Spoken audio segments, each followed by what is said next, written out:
Hello, I'm Dr. Furkar Pineti, Senior Science Writer at NFL Science, and today we're chatting with Professor Juliet Daniel from McMaster University. Professor Daniel, it is a great honor and pleasure to have you with us today. Thank you so much for joining us. Can you tell us a little bit more about yourself and your work? Good morning, and thank you so much for having me on your show. So I am a cancer biologist at McMaster University, and I've been in the Faculty of Science here for 22 years. I'm also the Associate Dean of Research and External Relations in the Faculty of Science. In my lab, we study the transcription factor kaizo that I cloned and discovered when I was a postdoctoral fellow at St. Jude Children's Research Hospital in Memphis, Tennessee. And we've been studying kaizo for over 20 years. And recently we found that kaizo is also implicated in aggressive tumors, whether it be breast, prostate, or pancreatic cancers. And most interestingly, it's highly expressed in triple negative breast cancer, a breast cancer subtype that disproportionately affects young Black women, young Black premenopausal women. So that's just one aspect of the research we do. We also study colon cancer using mouse models. So my lab is quite diverse with respect to the projects that we're studying. Thank you very much. Can you tell us a little bit more about this kaizo gene and explain the importance of your discovery? So a lot. Well, when we discovered it, of course, it was a novel gene. So there was nothing known about it other than the fact that it appeared to encode a transcription factor. So the first 10 years or so of my career at McMaster was spent just characterizing kaizo, trying to understand its mechanism of action, how it regulated gene expression, which genes did it regulate, was it regulating genes implicated in cancer or in vertebrate development or both? And as it turns out, it does both. It regulates genes involved in vertebrate development as well as cancer. And what's really unique as well about kaizo, unlike most transcription factors, it doesn't just recognize one type of DNA binding site in a promoter of a gene.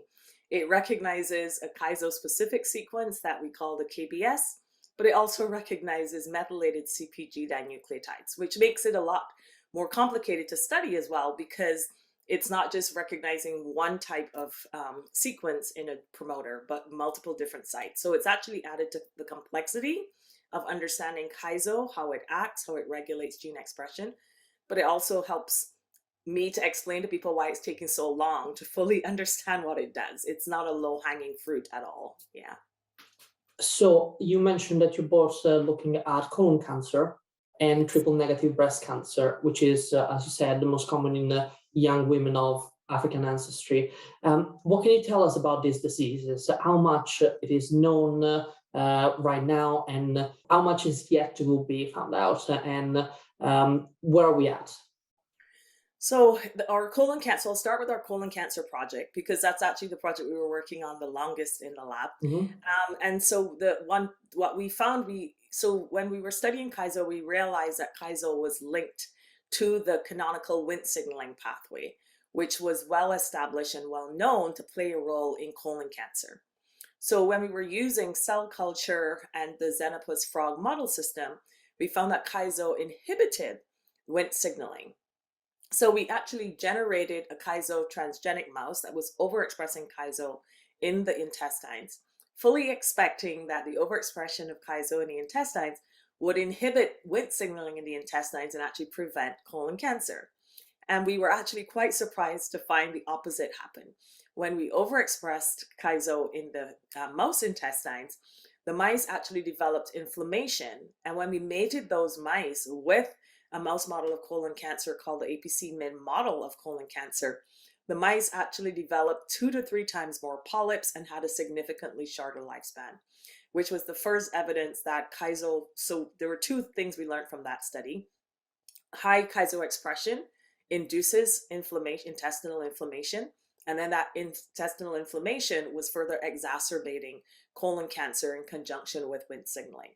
So now what we're studying is the phenomenon where we know in humans, having inflammatory bowel disease increases the risk of people with inflammatory bowel disease to actually develop colon cancer. So we're now studying that using our mouse model to see if that high kaizo expression that could be happening in inflammatory bowel disease and then predisposing people to colon cancer. And the subtype typically associated with inflammation is called colitis associated cancer. So we're using our mouse models to study that. And then we also want to look at human tissues of colon intestinal tissues that were collected from women. I keep saying women because I keep thinking of breast cancer, that were collected from people with inflammatory bowel disease, and then look at people diagnosed with colitis associated cancer or non-inflammatory type colon cancers to see if there's a correlation between kaizo expression and those different types of colon cancer. Before we move on to breast cancer, can I jump in and ask if this kaizo gene is underexpressed? Does that mean there is less chance of colon cancer? So this is what we're seeing this correlation with high kaizo and aggressive cancer. So in normal healthy cells, kaizo is expressed at very low levels. So one of the other things that many people are asking us, including grant panels when you submit grants, is what is causing this high overexpression of kaizo in aggressive tumors? And that's one of the projects that we're also pursuing in the lab, trying to determine what is triggering high kaizo expression. Is there an upstream signaling pathway that's causing this, or is there some, duplication of the gene or copy number variations of the gene in some cancers that's causing this high expression? We don't know. Awesome. We look forward to seeing new results. What about triple negative breast cancer?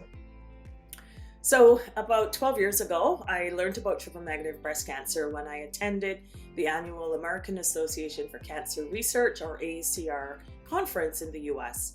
And it was there that I heard about this breast cancer subtype called TNBC, triple negative breast cancer, from Dr. Lisa Newman, who was talking about this high incidence of TNBC that she was observing among young premenopausal Black women in the US, as well as in West Africa, specifically in Ghana, where she was training and teaching physicians there how to conduct breast cancer surgeries.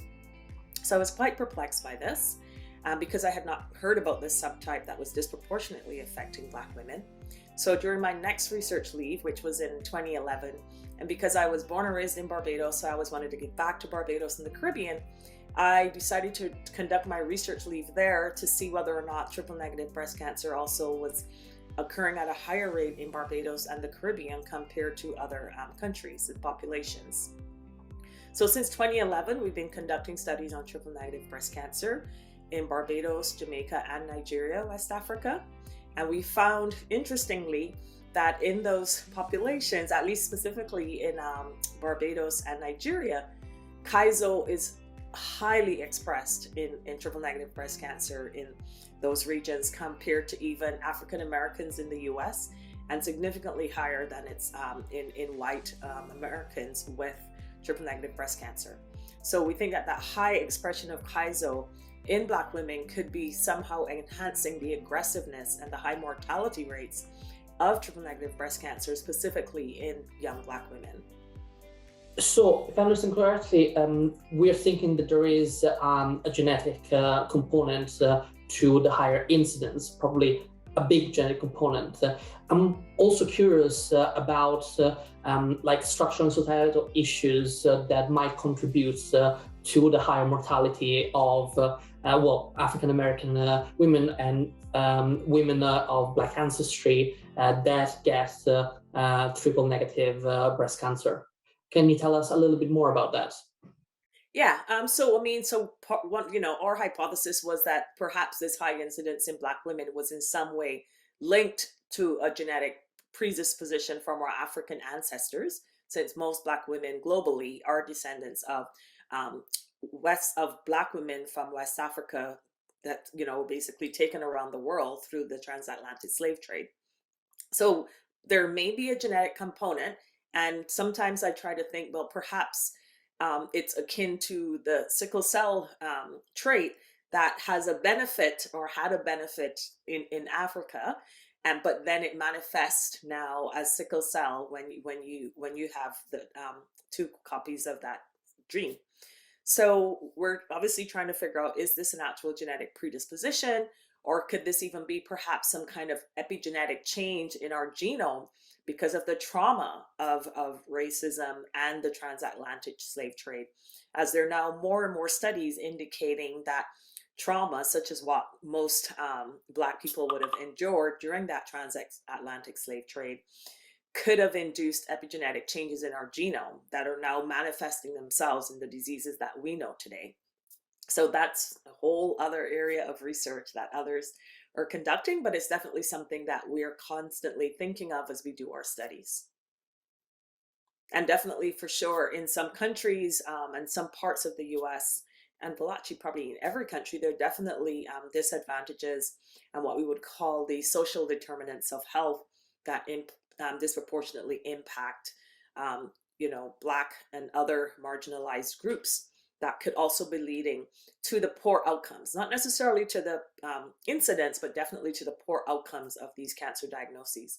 And as you know as well, many communities and definitely many Black communities mistrust the healthcare system and government based on previous atrocities in healthcare, such as the Tuskegee syphilis study, and more recently the use of cells from Henrietta Lacks without her permission or knowledge, and we're all guilty of using the cell lines, HeLa cell lines, in our research labs. So you can imagine that with that kind of level of mistrust as well, many Black peoples don't necessarily go to the hospital when they're feeling ill, and so they're diagnosed a lot later than if they had gone earlier. But because of that lack of mistrust, it has this ripple effect that's impacting the community in multiple ways. Thank you for that explanation. So what more can we do in terms of prevention and awareness when it comes to this type of cancer? We can focus on the triple negative breast cancer, but also discuss colon and pancreatic and prostate cancer that your lab is studying. So from our perspective, what we're doing is we definitely need to raise more awareness. We need to get into those Black communities and other communities that are marginalized, whether they be Hispanic or even Muslim communities. We need to go into those communities and conduct and facilitate cancer education awareness workshops. The challenge as well is in many of these communities, they don't even like to say the word cancer. In the Caribbean and in some African communities, they won't say the word cancer. They'll say the C. They literally say he or she was diagnosed with the C word. Like they will not even say the word cancer. So there's a real challenge there that we have to overcome. And the best way to do that is to go into the communities, ideally people that look like them. So, obviously having a Latinx person going to the Latinx community, a Black person going into the Black community, etc. Because of this lack of trust and this mistrust of the system. So I think awareness is definitely a huge part of this. But the other challenges based on systemic racism and other barriers, there are so few Latinx or Muslim or Black researchers and physicians in the system that there are not enough of us to go out into all the communities to gain that trust, to explain to them how the healthcare system really works, how research really works.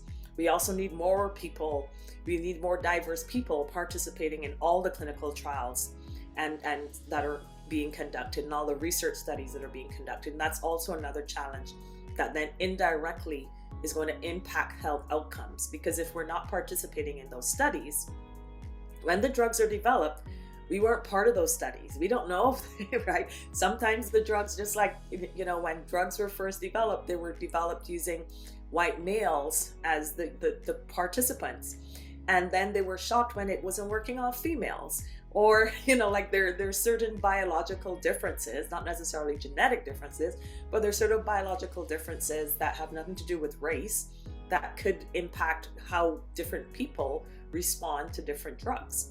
And so we need to have as diverse a population as possible in every clinical trial to ensure that we're fully understanding how these drugs or therapies that are being developed are going to work on all populations. Fantastic answer. Thank you very much. How has your identity as a Black woman impacted your work in field science? We know the many systemic issues and barriers that there are still today in STEM in general. So if you can tell us a little bit about your experience.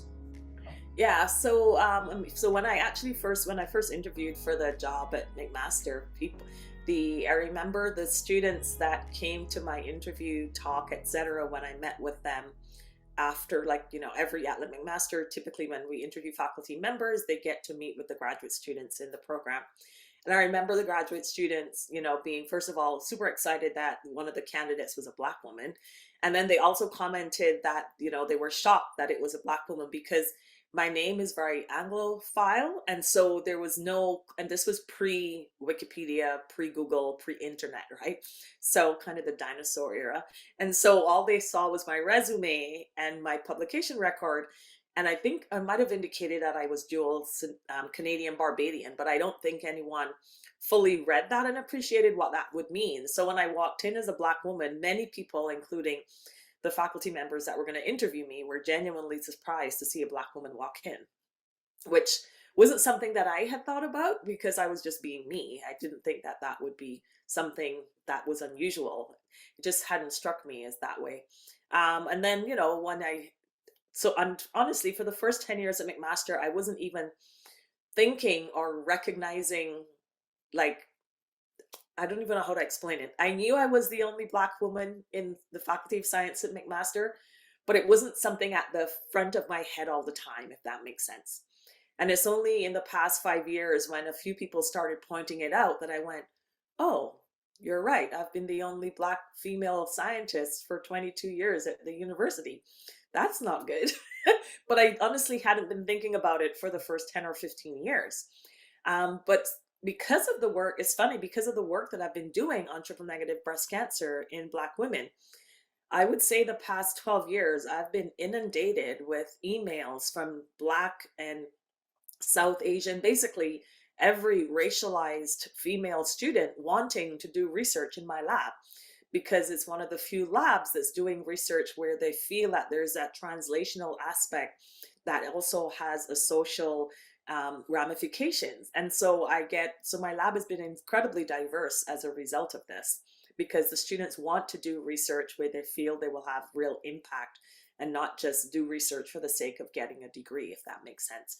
And they're also aware that I do lots of cancer awareness workshops out in the community. So the students want to do that kind of research as well. They want to participate in research that's genuinely helping society and the community. That is fantastic.